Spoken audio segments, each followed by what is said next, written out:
never outrun it. We have to fight. Fight what?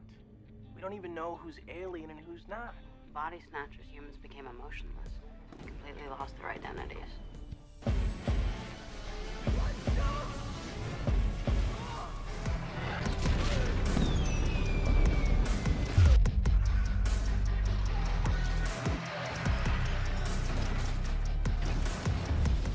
Take the classic teen stereotypes, like those in The Breakfast Club. Add a serious dose of the 1990s, mix in a potential alien invasion, and a bunch of somewhat familiar names about to hit it big on screen, and a memorable alt soundtrack.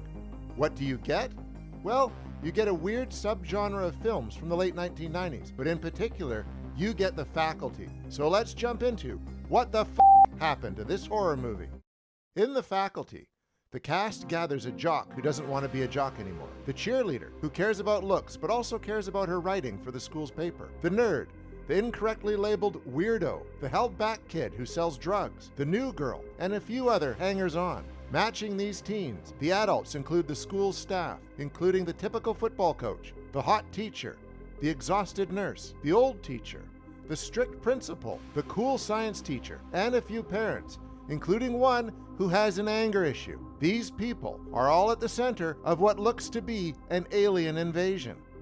The beings enter the humans to slowly take them over completely and make them more pliable, supposedly better versions of themselves. Our gang of misfits is the only group able to see that something is wrong, hence the only ones able to save the school. Things get weirder and weirder for the group as their suspicions are clear, and the adults seem to be the first ones to be affected. In terms of a science fiction alien invasion film, the story by David Wechter and Bruce Kimmel is a little bit basic. This story was turned into a script by Kevin Williamson, who basically could do no wrong following Scream, and this one has his signature style all over it. How much of it came from the original story and how much of it came from Williamson?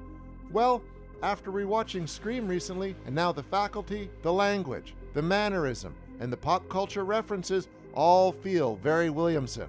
Body Snatchers is a story somebody made up, dingus. It's located in the fiction section of the line. Yeah, so is Schindler's List. Another aspect that influenced this film style is who directed it. Back in the 1990s, the man was better known for El Mariachi, Desperado, and From Dusk Till Dawn, before The Faculty came out.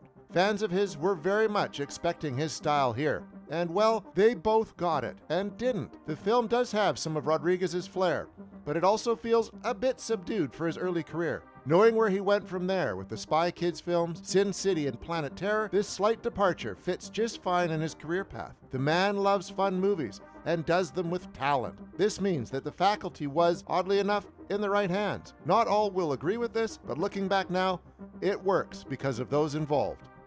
Adding to the writers and director are those in front of the camera. And my word, is that cast impressive now?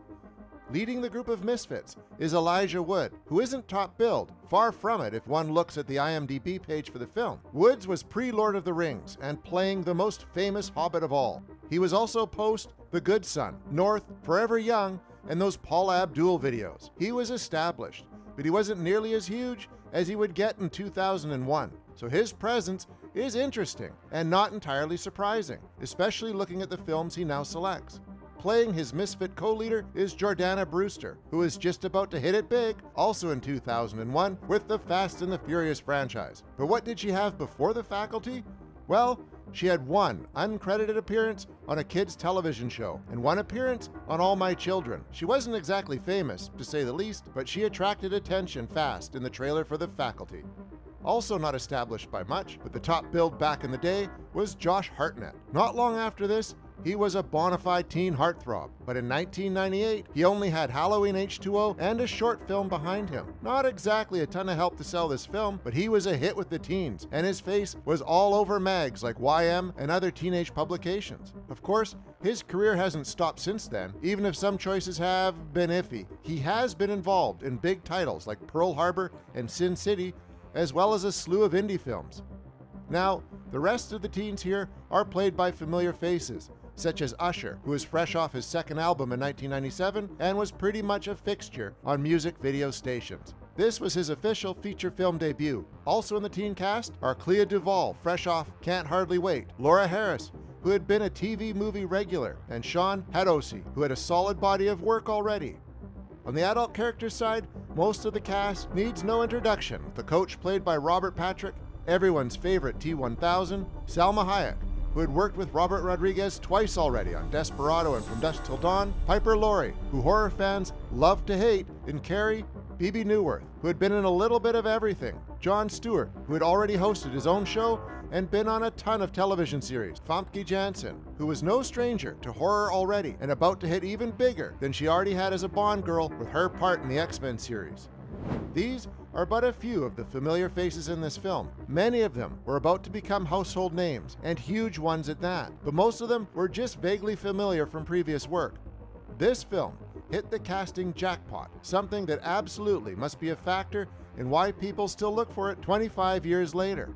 Another huge factor in the film doing so well and sticking around is how good the special effects are, for the time of course. Long after its original release, the film's special effects still look more than decent. This is what we call the practical effects advantage. Most of the film's effects were practical with some CGI, so the work by the fine folks at K&B Effects Group and those of XFX Inc. got to shine. Most horror fans know who K&B are, as in Robert Kurtzman, Greg Nicotero, and Howard Berger. For those unfamiliar, K&B has been responsible for fantastic gross-out effects and more subtle ones since the days of Evil Dead 2, before they were known as K&B, and have been involved in everything from Dances with Wolves to Army of Darkness, From Dusk Till Dawn to Nightmare Factory. They have had their hands in so many horror films and non-horror films. Just about everyone who watches films or television knows their work and their names. Something else not to be forgotten is the power of a great soundtrack, which many 1990s films knew well and how to set up perfectly. The soundtrack to The Faculty includes everyone from The Offspring to Soul Asylum, to Garbage, to Stabbing Westward, to Oasis, to Creed. Yes, even Creed, who have lost a lot of its luster since then, but were huge back in 1998. That cover of Another Brick in the Wall may not be as insanely perfect as the original, but it is just the right mood for the film and brings the current viewers back to 1998 within a few seconds of the intro. With all this talent involved, one can easily expect the numbers for this film to have been insane. Well, not really. The film cost $15 million US to make, something that seems like pennies compared to current sci-fi romps with this kind of cast. It made a solid $63.2 million US at the box office, which isn't chump change at all, but once again, compared to current numbers, it's not that huge. That being said, the film was a hit, and it more than made its money back. So why no sequel? Well, simply put, not everything needs a sequel. Besides, a lot of films released in the late 1990s did not get sequels, like Idle Hands and Disturbing Behavior, or took years and years to get one with mediocre results. So perhaps no sequel here is a blessing. And now for some trivia, because trivia is fun and can make you win at trivia nights, sometimes. Here, this film has a bunch of odd stuff available about it all over the web, and it's one of those films people either love and adore or have entirely forgotten about. There is no middle here. First, both Sarah Michelle Gellar and Charisma Carpenter were almost in this movie. It could have been a rather different film with them both in there together. Carpenter was considered for the part of Delilah, which she declined because it was too close to Cordelia on Buffy the Vampire Slayer, and Gellar was considered for an unnamed role, so it's most difficult to judge if she'd have been the right choice. At the time, both were getting a lot of interest, and while Carpenter mostly stuck to Buffy, Gellar had both I Know What You Did Last Summer and Scream 2 in 1997, which appealed to the same public, and Cruel Intentions in 1999, so she was a busy lady.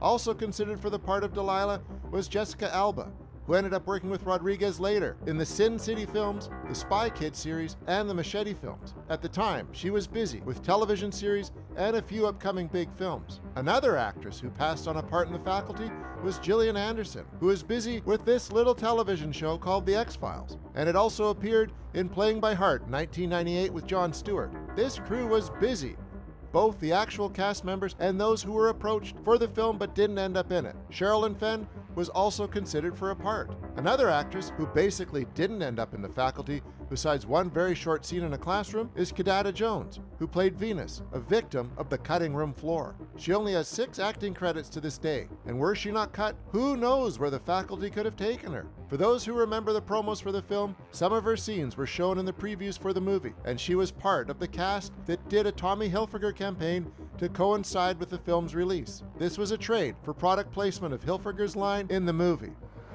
Writer Kevin Williamson was brought in to make the story and script more hip for teens, following the success of Scream. He was also supposed to direct, but he passed on those duties in favor of teaching Mrs. Tingle, being his directorial debut in 1999. The movie is often referred to as a Robert Rodriguez and Kevin Williamson film in terms of style, something that is easy to spot. But in Rodriguez's side of things, he got to add all kinds of nods to his other films, his friends, and his family. In a scene where names are called to the principal's office, Thomas Nix is called, a name familiar to Rodriguez as a friend's name. Another familiar name is Tito and Lavera, a graffiti seen in the bathroom, representing the band who had music and appeared in both From Dusk Till Dawn and Desperado, released a few years before The Faculty. Rodriguez's sister Tina plays the tattooed girl seen early on. He also cast his longtime friend and fellow Austin resident, Harry Knowles, as a teacher. This allowed him to give Elijah Wood information about a project Peter Jackson was gearing up for, which Wood sent a self-tape audition that landed him the part of Frodo. Other film fans will see nods to include the Thing in the drug test scene. One of the teachers is named Edward Furlong, a nod to T2 Judgment Day, in which Robert Patrick, who plays the coach here, appears as a T-1000. Robert Patrick also finds himself in a scene where he chases Principal Drake in a hallway, a scene that mirrors one from T2. A scene between yet again Robert Patrick, and this time Christopher McDonald, references the latter's character Shooter McGavin in Happy Gilmore. Invasion of the Body Snatchers is discussed, but with the incorrect ending referred to. In more indirect ways, the film references Stepford Wives, The Breakfast Club, and a bunch of others. An alien queen is referred to as something used as a clue as to who the head of the aliens is, but also a reference to the Alien film series. The head walking away from the car accident scene is a reference to many other films and pieces of art, including Reanimated, The Serpent and the Rainbow, and with a slight difference, The Thing. In terms of current availability, The Faculty has had a few DVD releases, including the very first one way back in the day, which was as bare bones as they come. It was somewhat recently released on Blu-ray in both North America and the UK, which are almost bare bones.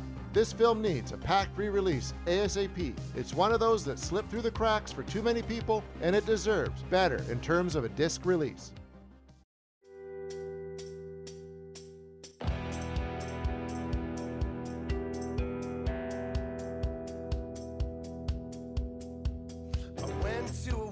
On the soaked streets of Blue Island.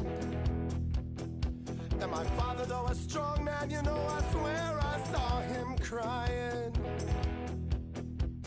Another generation gone has ceased subsiding.